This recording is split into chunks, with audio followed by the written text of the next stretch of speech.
And now the cold open is gone. I pasted in a completely unrelated track at the playhead way down the track. It wasn't even near it. And that somehow eliminated my cold open, which was really good. Anyway, here's the cold open. Lick my fucking balls, GarageBand. Crushes your whole block. Dow Jones, milestone, genuine short shot. Street smart, sweetheart, you never want none. The beat starts, airing them out, run. I don't get down with bitches and the crooked shady bitches. Crushes your whole block. Dow Jones, milestone. And last night I encountered a frog on my sidewalk. A big boy, about the size of my fist. Completely passive. I stepped over him 4 or 5 times while I was bringing things in from the car. He just didn't budge. Still there when I came out and took several flash photos of him at close distance. Didn't move. And he only would move when I left. Sometimes I'd come out and he'd just be farther down the sidewalk. Anyway, frogs. I don't know their agenda. This is Typhus the Traveler, Breakup Gaming Society, home of America's least responsible board game group, or in this case, Board Game Guy, as I don't know where my co-hosts are. I don't know where my editor is. If sound quality is kind of strangely aberrant from segment to segment, bear with me. I've been sitting here for 2 weeks just trying to teach myself how to edit this thing, because obviously I have to. Because when you make a show with fuck-ups, for fuck-ups, by fuck-ups, well, surprise, surprise. Guess who's left there to pull the wagon? It's me, but we are going to do board games, booze, and hip-hop. I've recorded in different times with different people. The Allfather and I sat down with my parents, who visited the Southern Command Post, and we drank some tequila, and they were actually a hoot. Then I got on Zoom with my cousin Justin in New Jersey. He is going to tell you about a cooperative trick-taking game called The Crew. And then this part always goes right because I have great taste. We're gonna talk about a Golden Era hip-hop track. But yeah, here we go. Coming up, Drink of the Week with Typhus the Traveler. Drink of the Week. Welcome to Drink of the Week. This is Typhus the Traveler, here with my Trinidad, Colorado, Southern Command Post, new, fresh, clean co-host. Howdy ho there, it's your boy, the Allfather, once again joining in for some drinks and debauchery, as we normally do on the show.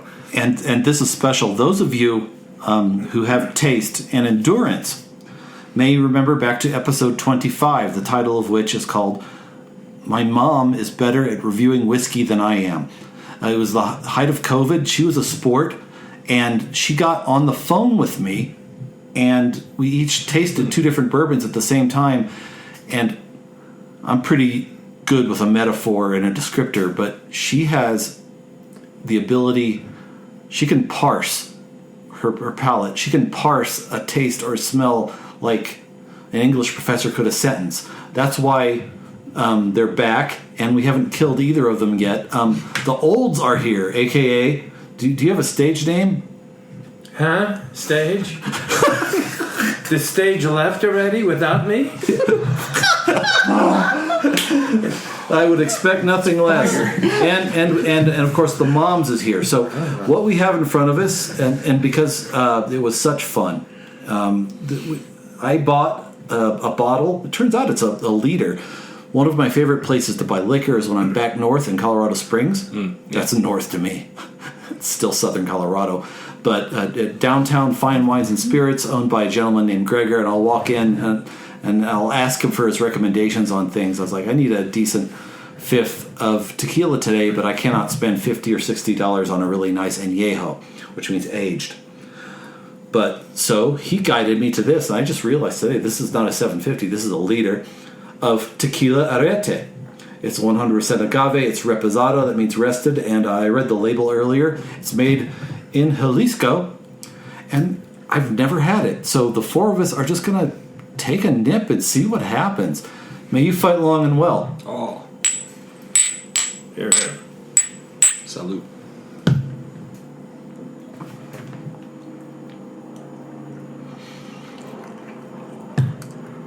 that's a good reposado. In my experience with reposados, It's very light. it's light bodied, but am I the only one who's getting like a spicy burn the whole way through, or is that just me? Citrus. Do go citrus. On. Well, the front is cough syrup. That's the first taste on my palate. Cough syrup. And then it mellows into a citrus taste. Robert? I thought it was nice.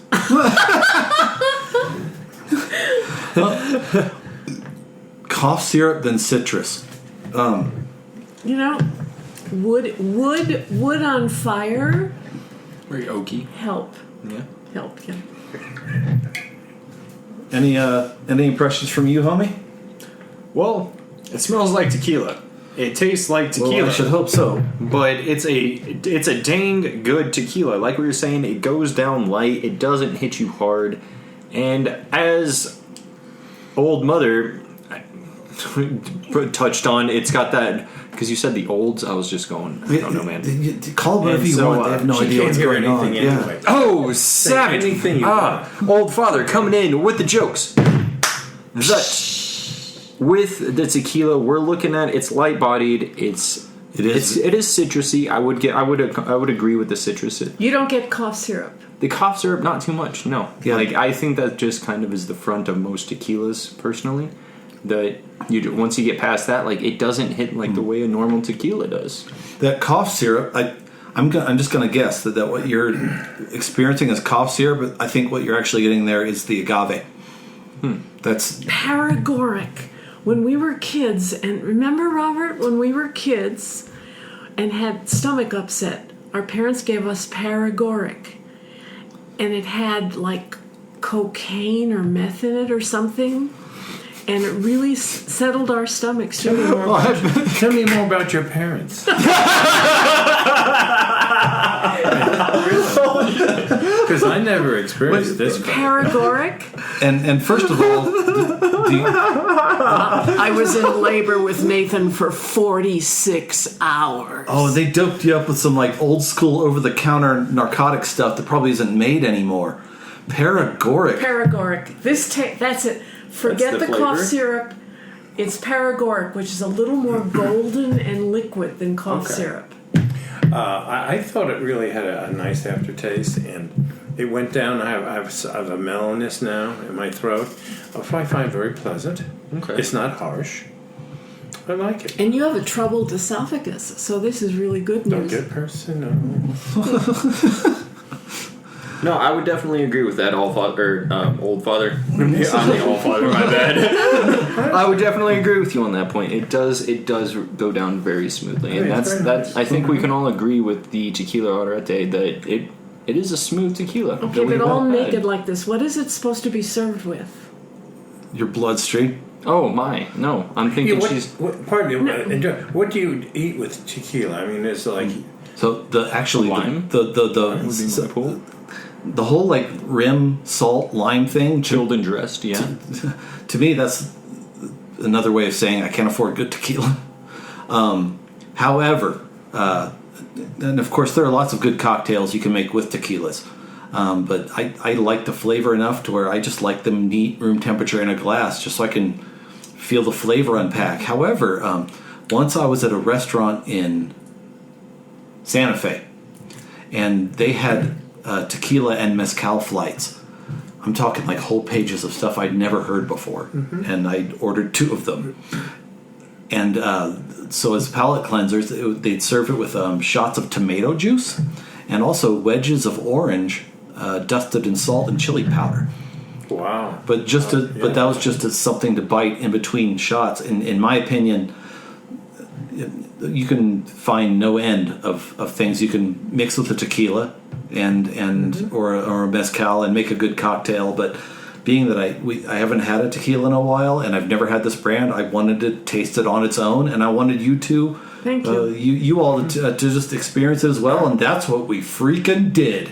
The more I drink, the more I like it. That's usually how alcohol works, love. Game of the week.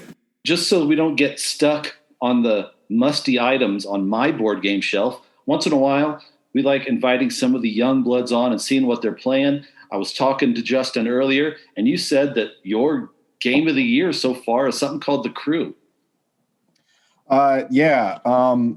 This has been an interesting game. You know what's hilarious? The first time I played this with my group, they hated it, and they were like, "We're never playing this again." And like the next time that we had a group going, they were like, "All right, we'll just try it one more time." And it actually turned out that we played it wrong, and that's why we hated it. That's standard. I find that especially even with a simple party game, you can miss a rule or a mechanic that could screw the pooch, and you got to play it again. Have you ever played Terraforming Mars? No, that's like one of like the big Euro hot list things that they've been talking about that and Wingspan for like 3 years. Yeah, I own Wingspan. Wingspan's fun, but just a quick story about Terraforming Mars, right? The way you earn victory points is by terraforming Mars, right? By raising the temperature, doing the oxygen. The first time I played that with my group, or the guy taught it to us, and he neglected to read the rule about like you move up on the victory point track every time you terraform Mars.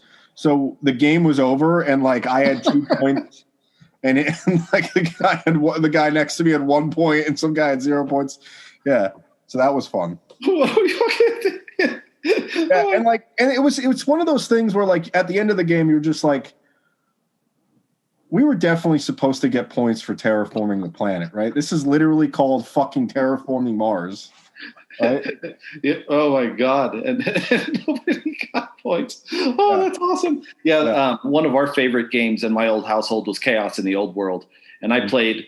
And because of the way we were doing the victory points, I had a character that never won. And usually I like to learn on my own, but I started going online after my 6th try of not even being in the running. Started reading strategy guides, and only when I vented my frustration on a forum did somebody say, "Dude, you don't double click the wheel for that trigger point." I'm like, "Oh." And then voila, it was a good game. So let's say let's do the elevator pitch here. You and I are both in the holding cell, awaiting arraignment, and you go, "Hey, bro, have you ever heard of The Crew?" And I'm like, "What's that?" And so what I'll tell you, right? So this is the box, right? It's really small. It's the what is it? It's the Kennerspiel actually for 2020. Oh, that's the prestigious game of the year, right? Yeah. It's the game. It was the German game of the year. It's like they have 3 levels. The one's like the heavy, one's like the medium, and one's like the kids game. This is like the middle one, the Kenner.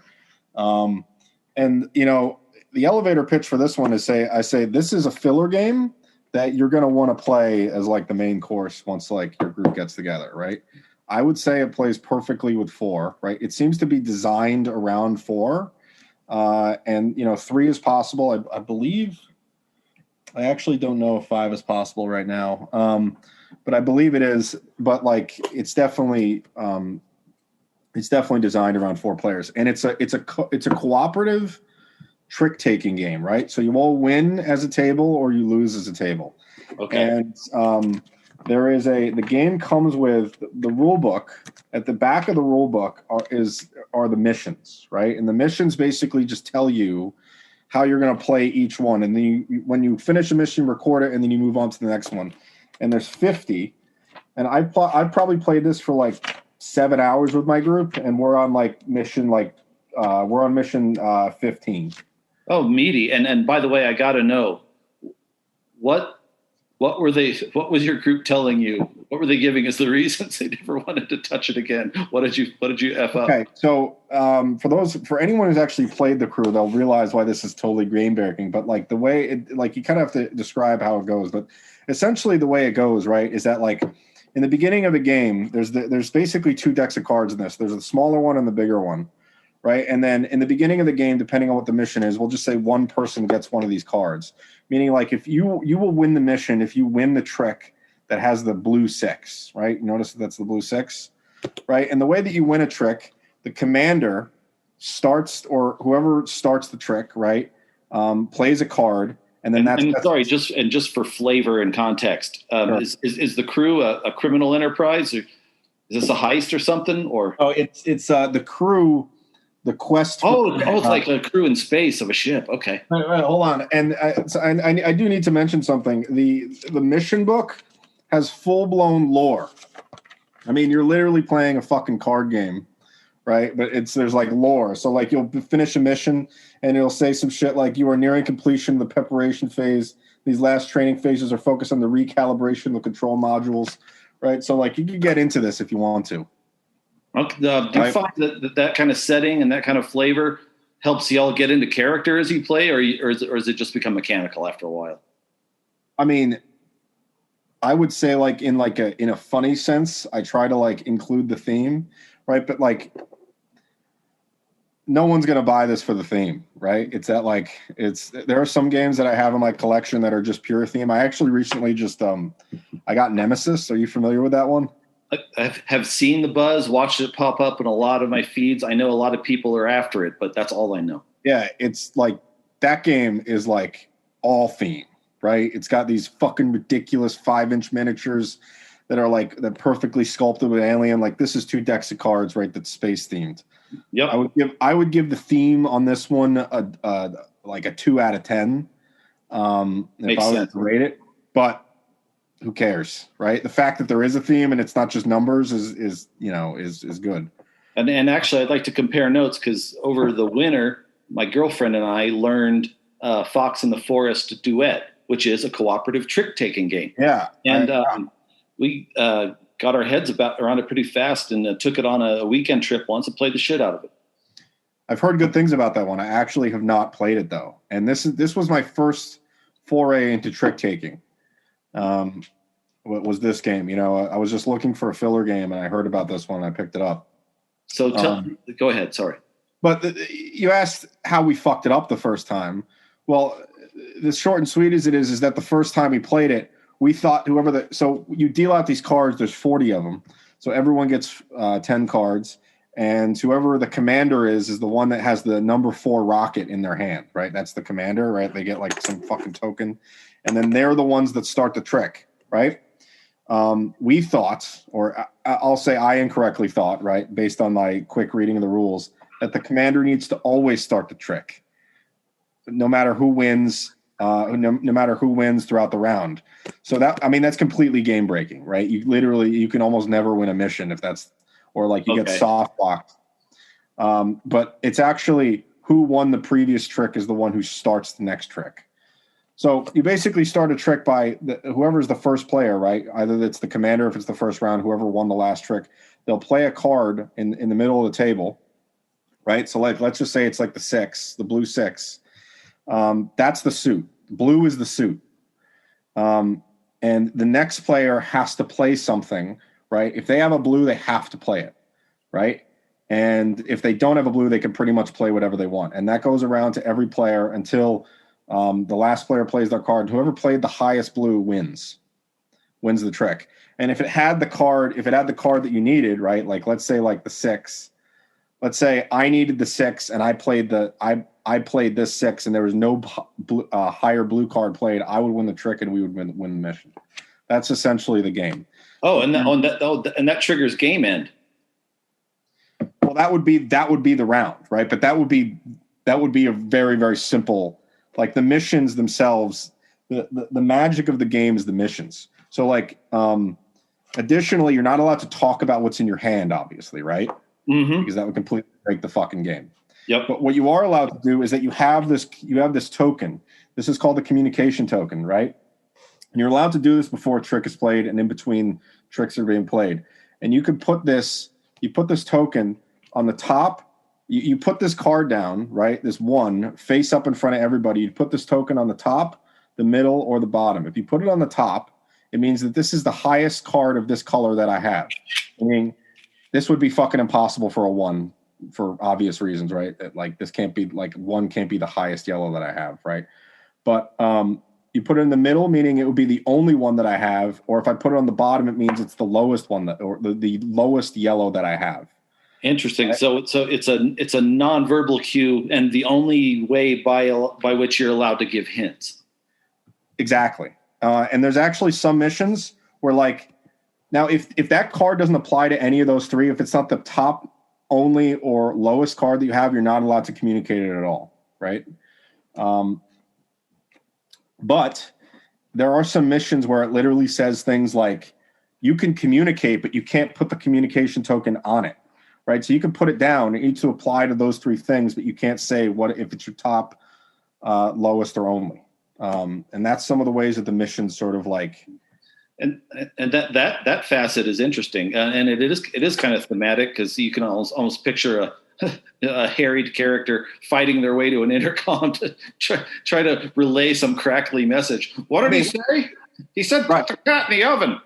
Hold on, it's funny that you bring that up because the actual lore in the game actually does talk about that, right? When you go on these missions, if you see like that symbol with the communication token with the question mark, that means you have limited communication, like I just said. Oh, nice. Okay, so in the story, it says like you guys are in a dead zone, right? And you can't, like, you're having trouble communicating with one another, right? So there you go. So do all the missions, are they supposed to form some sort of narrative tapestry, or do you just do them in order and that's that? No, there's a narrative there, right? If you read it. Some of the I'll be honest, some of the people in my group, like they don't even want me to read the lore. They're just like, just tell me what the fucking rules are for this mission. Give me the parameters and let's go. Right, exactly. But like I like to, I find the lore kind of funny because, like I said, it's the theme is. I don't feel like I'm feeling the theme when I'm playing a card game about like winning the highest card. But I think the lore, it helps add a little bit of flavor to it. That was our experience with Fox in the Forest Duet too. You're supposed to be helping each other collect gems from a forest that's closing in on you as you speak. And if you bump into the edges of the path too many times, you lose, or you have to find the gems in time. But honestly, you're completely soaked into the mechanics of it, and I don't. It could be anything. Yeah, let me tell you about something I also think is pretty funny about this. The game comes with these cards, right? They're blank cards, right? Both front and back. And these are supposed to be cards that you put in your hand when you put your communication token down, right? So like let's say like this is my hand, right? And I put the purple 8 down. And I'm saying I'm communicating that. I'm supposed to put this thing in my hand to remind myself that 8 is there, right? That I have an 8 on the table. And my group, a bunch of proud fucking 30-year-olds, right? They'd be like, I don't need that shit. I'm going to remember that I have this 8 on the table. I'm not going to put this in my thing. But this has become a theme with us because we'll lose games because the guy that had this card in front of them communicating forgot that was in their hands, right? And they could play it at any time. So we like this has become like a thing that we enforce amongst each other. When you communicate, we'll throw you this, right? It'd be like, put this in your fucking hand so that you remind yourself that you have this thing on the table. I don't need no damn safety goggles. Yeah, exactly. Yeah, exactly. And then that character enters the next scene with an eye patch on. Yeah. Cool, man. Well, I'm certainly intrigued by that.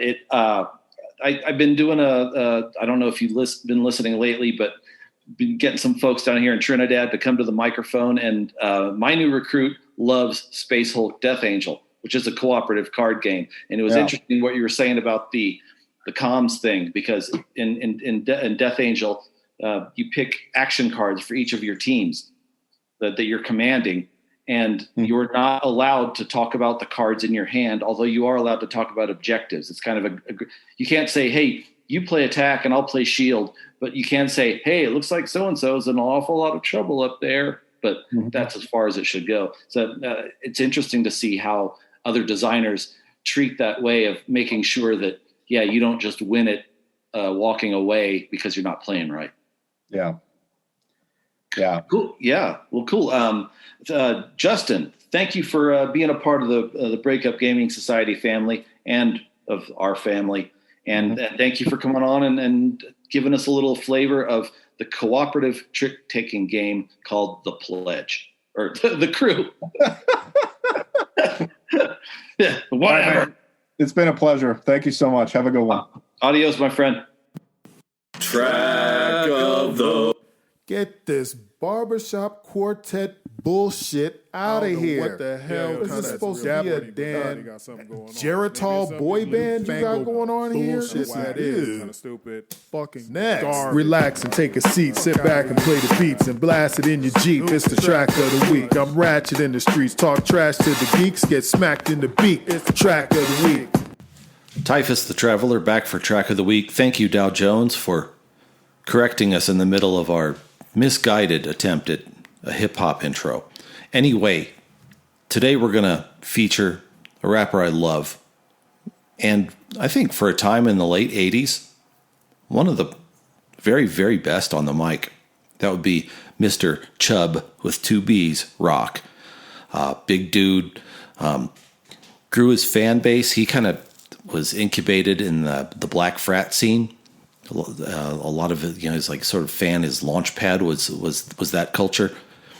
I think, you can double check me on this, I think he was a pre-med student at Howard University and then was like, F this, I'm going to be a rapper, and I'm sure glad he did, because there are lots of dinguses who can tough it out through medical school, sit with you for the allotted 15 minutes, and then write you a prescription of whatever stuff,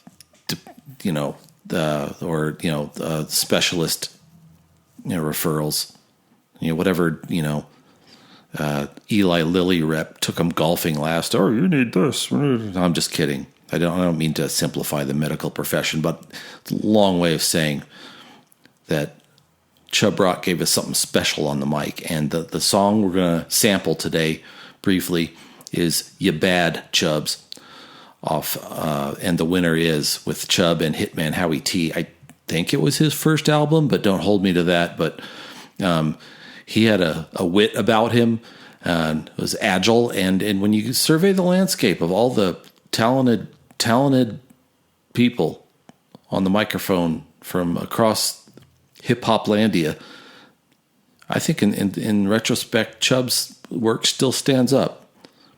Here are a few bars. I'm Chubb Rock rising, and I'll break your leg. And I'm more than a 40 ounce, I'm more like a keg. And I'm the Big Dipper, raping like Jack the Ripper. And if you want the proof is in my liquor, so you knew it and you blew it. Let's get to it, gonna run you over with around us like a big Buick. And since you think you're slender, slap you with the fender, bind you up, grind you up, brine you up in a blender. And then I'll serve you with coffee and cake. Oh damn, I should have had a V8.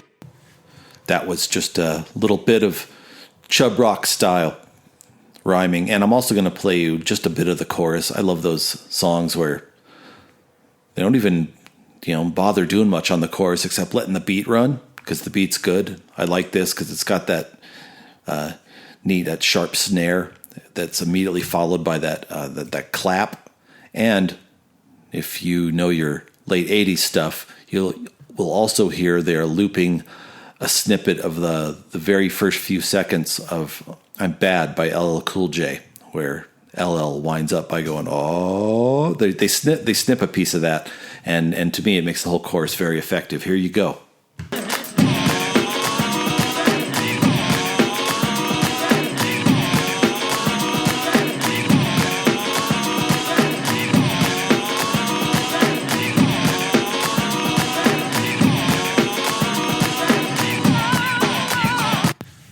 That's it. That was a couple slabs from the Chubster, the great one. Love that fucking rapper. This has been Breakup Gaming Society. If you like our tastes, or curious about more golden era underground stuff, weird shit that was on the mic, by all means, go find our Spotify playlist, Breakup Gaming Society. We also keep a second playlist called, I think it's 100 mandatory golden era tracks by order of the Imperial Inquisition or some such shit. But I thank you for listening. Thanks for bobbing your head along as we wrap up this grab bag of segments that were recorded in different places and times and with different people, but all of you are cherished. Talk to you soon. May you fight long and well.